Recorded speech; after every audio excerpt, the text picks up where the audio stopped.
Super Talk 99.7 WTN.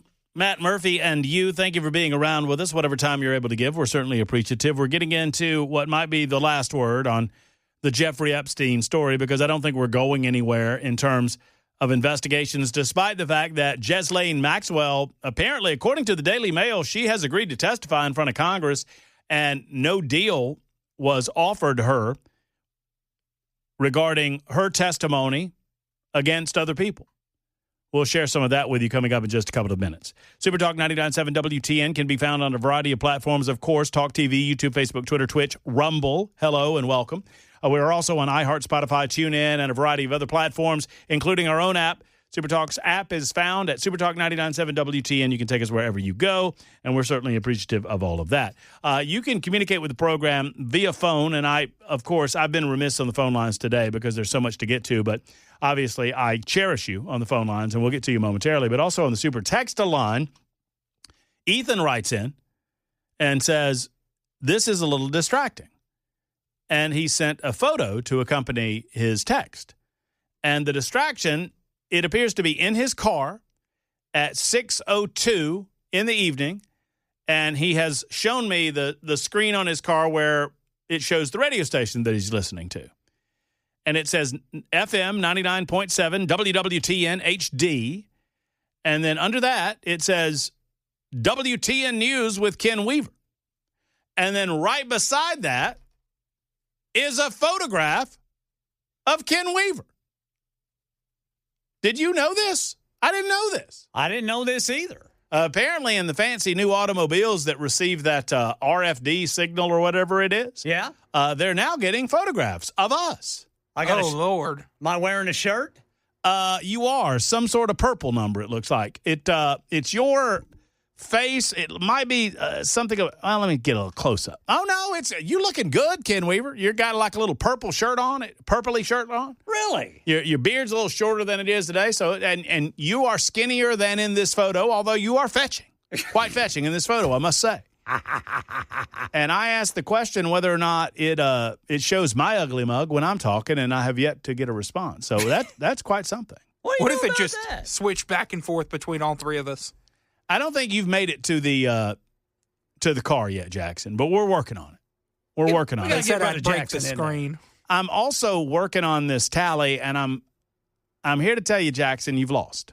I demand a recount. I'm plenty happy to give you one, but I'm just here to tell you that that's what it is. This is the first time I've noticed. Oh, look at 6:00. Oh, it's got my shot of me in that green sweater that I brought with me from Birmingham, Alabama, and haven't replaced yet with a little the shorn goatee.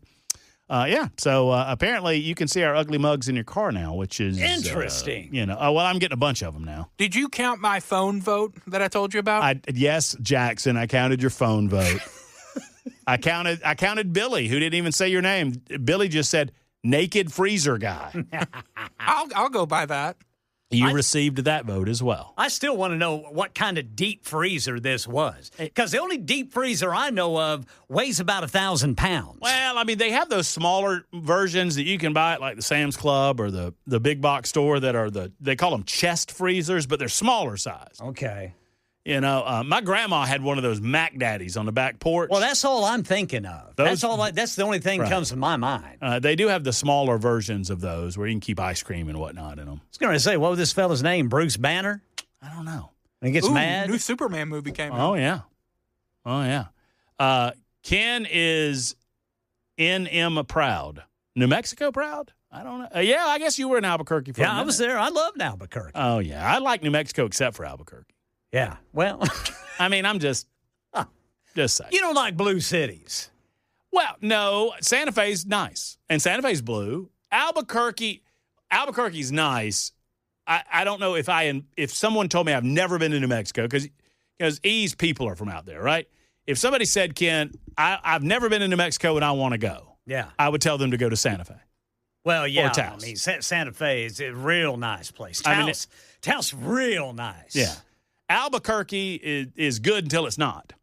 Is that fair? And those are very wise words. Mm. What's the heat like there? It's a dry heat. So, like right about now, things are cooling down nicely in Albuquerque. No swamp ass. No swamp ass in Albuquerque. No swamp ass on the Murphy Show either, Jackson. You mind your language. We don't talk like that around here. I am a matchmaker. Real quick before we get back to the news. I've been communicated with by a fellow. I don't want to say his name. Well, no, I'll say his name. Josh. Josh has written in. And Josh says, I was at a barbecue Saturday evening when a beautiful woman stated she was a University of Alabama alumni. Now, I know what you're thinking. We're doubting this story, but we're going to go with it. When a beautiful woman stated she was a University of Alabama alumni, I replied with the Alabama Waffle House night shift joke. And we are now meeting for adult beverages this evening. Thank you, Matt Murphy. Matchmaker, make What is me that a joke? match. That's the way to go, Brother Murphy. How about that? We made a little love connection with What do you know about that? with the Alabama Waffle House joke. What has 7 breasts and 9 teeth? Third shift at a Tuscaloosa Waffle House. 7 breasts, 9 teeth. That's a little generous on the teeth. I always like that because it takes people a minute to realize there's an odd number of breasts. Like, who's got just the one, or does somebody have 3? You don't know until you go. You just don't know. It's like a third eye on the back. If a man and woman get married in Tuscaloosa, Alabama, move to Nashville, Tennessee, and get a divorce, are they still first cousins? No, but they are still brother and sister. The more you know from the Matt Murphy Show. Okay, but on more serious things. Donald Trump. Donald Trump wants to know what's going on with his folks. I read you the beginning of this message. It's a fairly lengthy one, but he talks about the Epstein files written by Obama, crooked Hillary, Comey, Brennan, and the losers and criminals of the Biden administration who conned the world with the Russia hoax, 51 intelligence agents, the laptop from hell, and more. He says they created the Epstein files just like they created the fake Hillary Clinton, Christopher Steele dossier that they used on me. And now my so-called friends are playing right into their hands. Why didn't these radical left lunatics release the Epstein files? If there was anything in there that could have hurt the MAGA movement, why didn't they use it? They haven't given up on the John F. Kennedy or Martin Luther King Jr. files, no matter how much success we have had securing the border, deporting criminals, fixing the economy, energy dominance, a safer world where Iran will not have nuclear weapons. It's never enough for some people. We are about to achieve more in 6 months than any other administration has achieved in 100 years, and we have so much more to do. We are saving our country and making America great again, which will continue to be our complete priority. The left is imploding.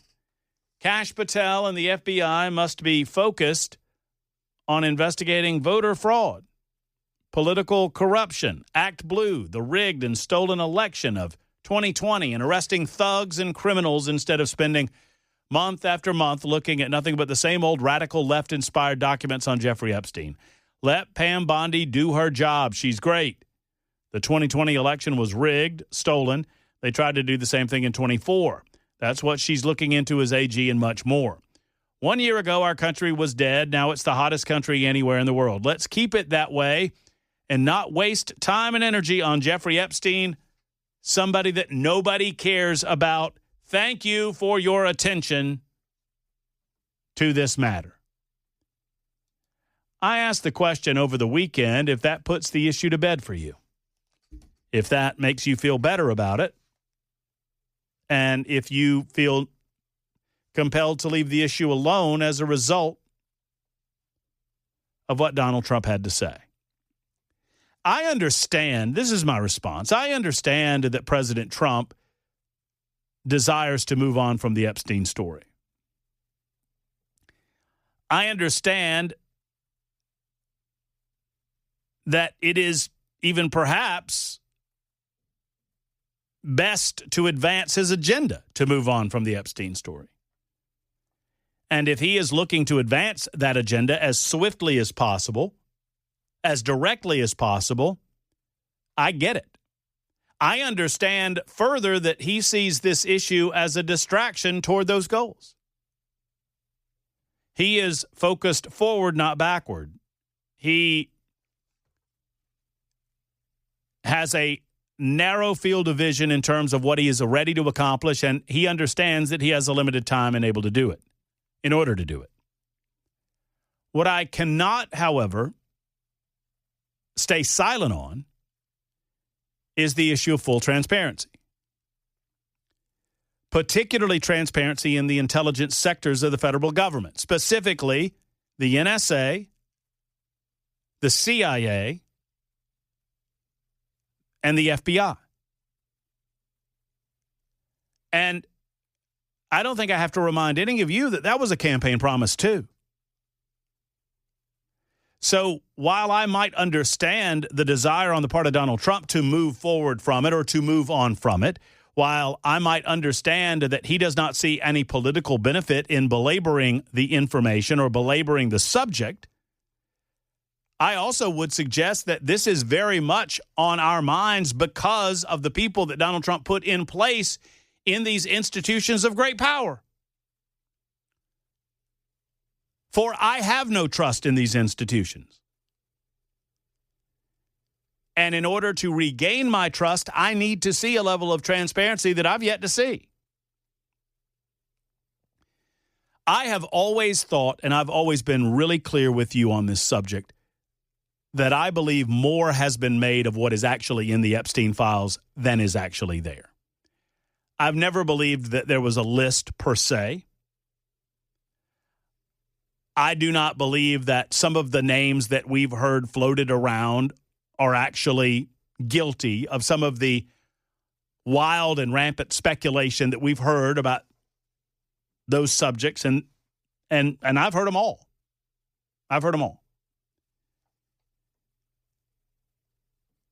So make no mistake, I do not believe that there is this large list or smoking gun, but I do believe that there are other people involved. And whether or not there are other people involved, I do understand that we were made promises by individuals that have now been placed in powerful posts within the Trump administration that told us clearly and directly what they would do were they in those posts.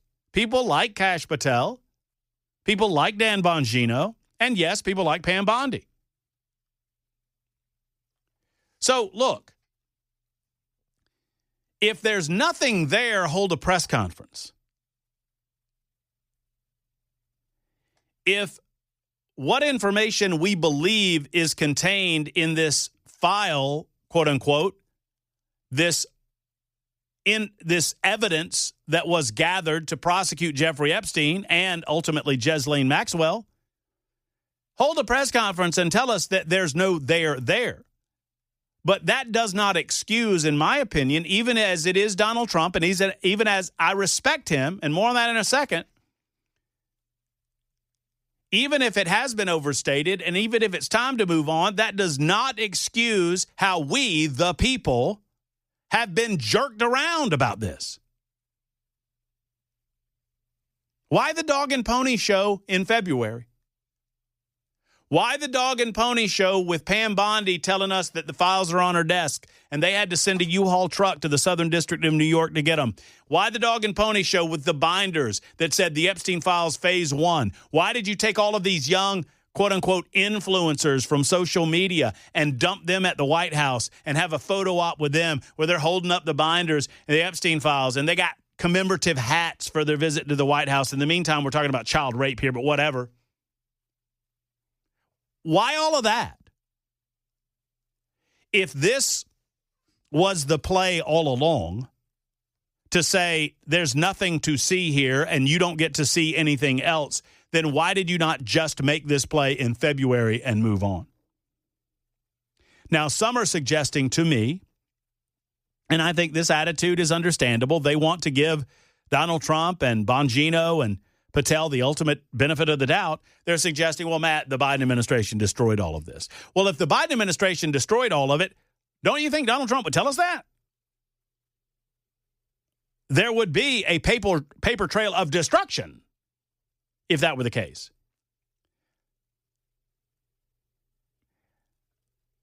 My disappointment is not even in that there will be no other prosecutions. That's a part of it. My disappointment is not that we are not asking for justice for those who abused children beyond Epstein and Maxwell. And it is a way stretch to make me believe that there aren't any more of those people. That's a concern, but that's just a part of it. Don't treat me like I'm dumb. Don't treat the American people like we're dumb. Don't treat us like you're Democrats. This is the way Democrats talk to their followers. Hold a press conference. Release what you can. Redact the rest. Hold a press conference. And if nothing else, promise to do better in the future.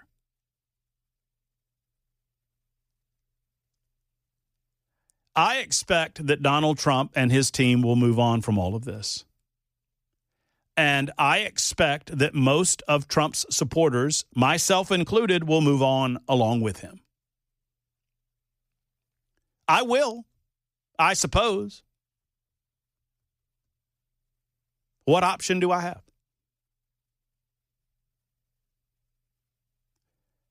Am I disappointed?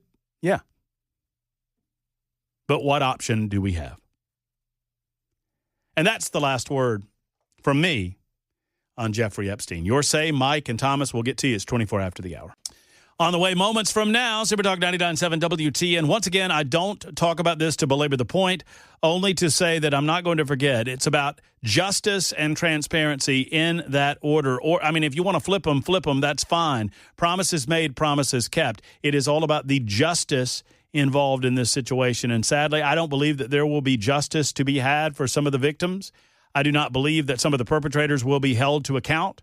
Donald Trump says he wants to move on from it because it is in his best political interest to do so. And that it's not a bad thing to say that. It is, frankly, a fact that I think we saw come to reality over the weekend. Quickly, I want to get to Thomas in Kentucky. Hey, Thomas. Hey, buddy. Hey, I got a question on Pam Bondi. Yes, sir. All right, everybody's kind of upset with her, but isn't she doing just what Trump tells her to do? Pam Bondi works at the pleasure of the President of the United States of America. Yes, sir. Okay, then why is everybody mad because she's messed up? All she's doing is doing what he's told her. I mean, I don't believe him. He's covering up something. Well, I don't know that he's quote unquote covering up anything, except that he does not believe their official position, Thomas, is that there's nothing else to be learned from the Epstein files. That's their official position. I have a hard time believing that.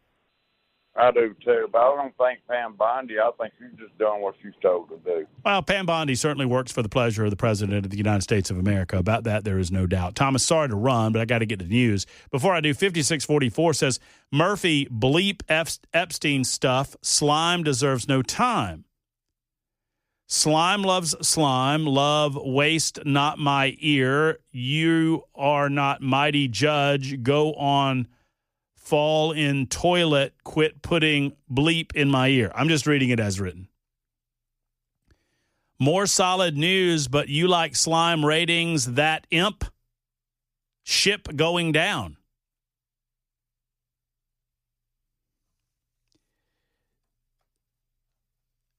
I get a lot of those emails. And then I get this. I was raped when I was 8. I really appreciate you taking a stand for us. I'm not BSing. Real talk. I'm so sorry for your experience, and I hope that you have peace. just as I hope that every single person exploited by Epstein and others has peace. We'll get to news. All right, so a lot of activity from the President of the United States of America. Man, oh, man, he's a guy on a mission. He never stops. There's always new news.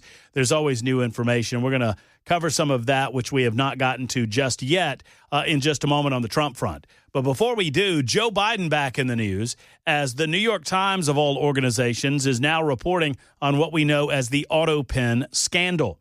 So we are well aware. I mean, rational people recognized that Joe Biden was not making the intimate decisions during his presidency that many on the political left claimed he was. And this was covered up. This was clearly covered up by the mainstream media that now claims that they had no idea. I just love it. I mean, it reminds me, Jackson, have you seen, you're a movie aficionado, I would suggest. I like movies, yes. Uh-huh. I bet that you don't really go back and watch some of the old standards. I bet that there's a gap in your movie watching. That's fair. I like to watch anything from the 1980s to now. Well, there are some movies that I would say, if you want to consider yourself an aficionado, and there aren't that many, but if you want to consider yourself an aficionado, understand, different time, different style. I know there are a lot of things that would put up a blocker for you to see a movie like this, but I'm going to go ahead and recommend Casablanca. I'll catch the remake. The remake. You know they're going to remake it. Oh, dear. Humphrey Bogart? No. Ingrid Bergman? Who? Frankly, well, no, that's a different movie. Play It Again, Sam? Yeah, he doesn't actually say that in the movie. But, Play It Again, Sam. These are lines from the film. Play It Again, Sam, or you can play it for her, you can play it for me. Of all the gin joints in all the world, she had to walk into mine. My favorite line from that movie, though. Oh, I've seen parodies of it. Yeah. I mean, so I get the gist. It's a World War II thing. He's they ask him, "Are you? What? Of what nationality?" I'm a drunkard. Anyway, so there's a moment in the film. Rick is a bar owner, and he has gambling in the back of the room, and everybody's on the take, and everybody knows what's going on in the back of the room. But a do-gooder's in the room. Without going into too much detail, the do-gooders are calling out Rick for having gambling. And the constable, the local sheriff, if you will, is hearing this news, and he says, "I am shocked to learn there's gambling in Casablanca." And then somebody walks up to the constable and says, "You're winning, sir." Oh, thank you very much. So I am shocked to learn that the New York Times is reporting all of this. Mr. Biden, this is from the New York Times on the AutoPen. Mr. Biden did not individually approve each name for the categorical pardons that applied to large numbers of people, he and aides confirmed. Rather, after extensive discussion of different possible criteria, Joe Biden signed off on the standards he wanted to be used to determine which convicts would qualify for a reduction in sentence. Even after Mr. Biden made that decision, one former aide said the Bureau of Prisons kept providing additional information about specific inmates, resulting in small changes to the list. Rather than ask Mr. Biden to keep signing revised versions, his staff waited and then ran the final version through the AutoPen, which they saw as a routine procedure. In other words, individuals such as Anthony Fauci received pardons that were AutoPen in nature. And I do believe that it is an open question as to whether or not these are valid pardons, considering that the President of the United States of America did not sign off on them. Now, what do I believe will happen? If Joe Biden repeatedly regurgitates the information that he's been fed into his feeble brain, if he keeps telling people that I knew about him. Oh, yeah, I knew about him, Jack. Oh, yeah, I signed off on it. I knew about everything. Oh, I can't remember now. All he has to do is claim he can't remember now, but he could remember then. He doesn't remember now, but he did know then. If he keeps saying that, you're going to be hard-pressed to see any of these pardons revisited. And I know in a dream scenario, I would like nothing more than to see Anthony Fauci brought up on charges. I would love it. Absolutely adore it. I do not believe it's going to happen. Because unless we find someone with intimate in-room knowledge of Joe Biden's inability to figure all of this out, it's just not going to be there. Sad, but true. In the meantime, we can be thankful that we got somebody like this in the White House now. Here's Donald Trump putting a fine point on it from the Oval Office earlier today. We get thousands of letters a week, Susie, right? Thousands. I mean, tens of thousands sometimes. I look at there's a room where we have many, many people working, responding and sending letters back. That's what an auto pen's supposed to be. To write to a young 7-year-old boy that writes to the president and he wants to be president someday and he loves America. That's what the auto pen's supposed to be.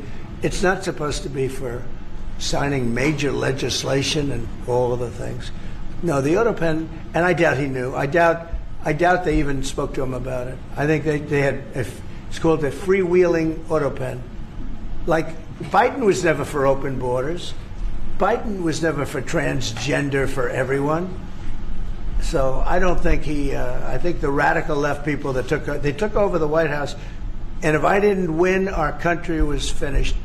Okay, so bullseye for President Donald J. Trump. It's exactly right.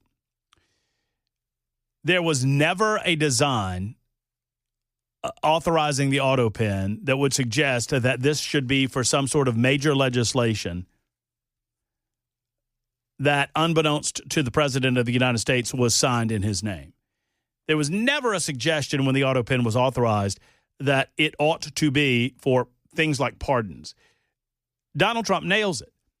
9-year-old kids, 10-year-old kids write the White House, and they want to believe that the president will write them back. And the President of the United States of America does not have possibly the ability to write every single one of these children back. However, the White House can coordinate nice letters that are custom to the child's age, are custom to their request, and they're so good about doing this. And they get the signature, and it's done by a real pen. It's just not the president doing that all day, every day. He would not have the ability to do that.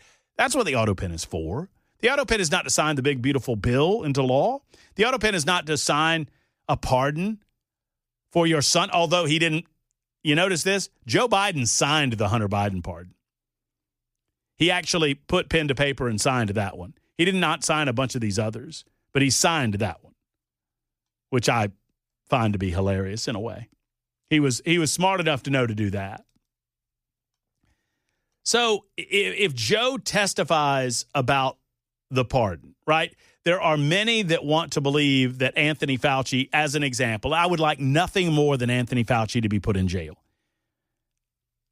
But I am being realistic about this, that if Joe maintains that he knew about the pardon, it is hard to bust through that. It is hard to bust through the Constitution here. The Constitution gives the president and the executive branch that amount of grace. And pardonability is pretty wide. Now, look, I say this as someone who believes that Anthony Fauci was directly responsible for the death of hundreds of thousands of people, if not millions of people. I believe that. Anthony Fauci and his willingness to lie to the American people and the rest of the world about what was going on. Anthony Fauci knew there was gain of function in Wuhan, China. Anthony Fauci knew that we were funding gain of function. Anthony Fauci knew what was going on in that lab. And Anthony Fauci stood before the American people while talking about all of this behind the scenes and looked at us and said, we have no information about that. We believe it's a bat meat problem. We believe that this came from a wet market. How do you think the reaction would have changed in the United States of America and around the rest of the globe if we knew from the jump that this was a man-made deal? If we knew from the minute it happened that it had been either intentionally or accidentally released out of Wuhan? Huh? And they denied it for years. Anthony Fauci testified that it did not happen. Testified that there was no gain of function. Liar from the pit of hell. All that to say, if Joe Biden sticks to his word, he can lie through his teeth about it, but the pardon stands. The pardon stands. This is why you should not, by the way, as an aside, I would note, one of the reasons why you should not try to remember details of movies that you've not seen in years is I'm getting a finger wag from the peanut gallery that I'm misremembering the setup of the line that I like so much. It was Nazis who were telling the constable and others to shut down the gambling. And the response by the constable to the Nazis was, "I am shocked to learn there's gambling in Casablanca. You're winning, sir." Oh, thank you very much. You know what music I think of when you bring up Casablanca? What do you think of there, Jackson? That's probably pretty good. Oh yeah, Jay's St. Clair's probably got a pretty good knowledge of movies of that era. This noir style. What is your that no one? That's a little Perry Mason there. What is your what would you consider to be your favorite film, or in the top? I won't pin you down to one, but what's a top 3 movie for Jackson Williams? Top 3. I love comedy. Okay, So that's fair. Happy Gilmore is one of my favorite movies. Are you excited about the new? I'm excited to watch it. I don't have particularly high expectations for it, but I am excited to see what they do with it. I think it's going to stink. I think it is too, but I'm going to watch it. I'll be there. Yeah, I mean, I guess you have to. If you're a fan of the original, you kind of have to be there to see what's going also on. love Top Gun and Top Gun Maverick. Both of those very, very good films. Let me tell you, I love a good comedy myself. I rarely would put comedies in my top tier of movies, but I think my favorite comedy of all time, and it's tough. I mean, there's a lot of good ones. Caddyshack's great. I think Raising Arizona is my favorite comedy. And if you've never seen it, don't forget The Profile, Ed. It's pretty good. Also, big Back to the Future guy. Love the Back to the Future All of them? movies. Yes. Even number 3? Yeah. Stinky PU. I like you know all what? 3 I of say them. that. I've never seen number 3. I enjoy all 3 of those movies. You know a movie I saw over the weekend that I've never seen, and I'm kind of ashamed to admit it? Sandlot. You ever seen Sandlot? You're killing me, Smalls. You're killing me, Smalls. I knew where the phrase came from, but I never seen the movie. And now I have. Thoughts? Yeah. What about the Mighty Ducks? You seen the Mighty Ducks? Never seen the Mighty Ducks. Great. I loved the Mighty Ducks when I was a kid. Know what it's about, but I've never seen. Have you ever seen Howard the Duck? No. Aviator, documentary about Howard Hughes. I'm just doing word association now. The pain is overtaking my shoulder as we wind down the Monday edition of the Matt Murphy Show. Not that you asked. Jaws, Unforgiven, and Amadeus. Not necessarily. Oh, I in that forgot order. one. Independence Day with Will Smith. Independence Day. I love that movie. I'm back. Randy Quaid. Such a good movie. I mean, how about that guy? Went from, living in an RV, got his life back together, stopped drinking, and, and saved the world, saved the planet, really, by going up the old caboose of the spaceship. Such a good movie. 52 after the hour, Super Talk 99.7 WTN. Don't forget his phone call, Ed. Hey, it's 57 after the hour, Super Talk 99.7 WTN. My name is Matt Murphy. We're winding down our portion of the day, and we're handing off to Mark Levin before we go. Let's see. Alligator Alcatraz, detained immigrants. Debbie Wasserman Schultz was over there. I had this clip ready to go, and I just didn't. I didn't have time for it, but it's absolutely deliciousness. Where Debbie Wasserman Schultz says that it's ridiculous that the inmates at the Alligator Alcatraz facility have to brush their teeth in the same vicinity of where they go to the bathroom, which is, I don't know where you brush your teeth, but I brush my teeth like feet from where I go to the bathroom every morning. And I don't consider that to be unsanitary. It is standard operating procedure that federal inmates, state inmates, local county lockups, you're brushing your teeth. They actually have a unit that is a complete, it's like one toilet/sink unit. So this is standard. But Debbie Wasserman Schultz is going off on how inhumane and upsetting it is that the Trump administration would allow that to happen. I love it. I love everything about it because the American people see through this nonsense. Donald Trump has threatened tariffs on Russia. We have not brought that up today, but it is a fact. Trump is kind of over Putin lying to him, and Vladimir Putin has apparently been lying to Donald Trump. He says one thing and then he does another one. And Russia will face severe sanctions and tariffs if the country does not sign a ceasefire deal to end the war with Ukraine within 50 days. That according to a White House official confirming to various publications to include National Review. President Trump made the announcement in the Oval Office earlier today. Great news. In the meantime, an update on the sadness coming out of Texas, Kerrville, Texas, to be precise. It is a tragedy that continues to grow in its magnitude. Last I saw, over 130 now confirmed dead, including 27 campers from Camp Mystic. Very sad, and we'll continue to update you on that as well. A lot of your responses from the Super Text lineup. Y'all are right. Big Lebowski would probably be in the top 5. And probably on comedies alone, I would say Big Lebowski is right there with Raising Arizona. Great flick. You haven't seen that one either, have you? Need to see both of those things. Until next time, tomorrow, starting at 3 o'clock, have a great evening. Enjoy Mark Levin. Friends, for Jackson Williams, Ken Weaver, Matt Murphy speaking and saying, have a great evening. Hug your loved ones. So long, everybody.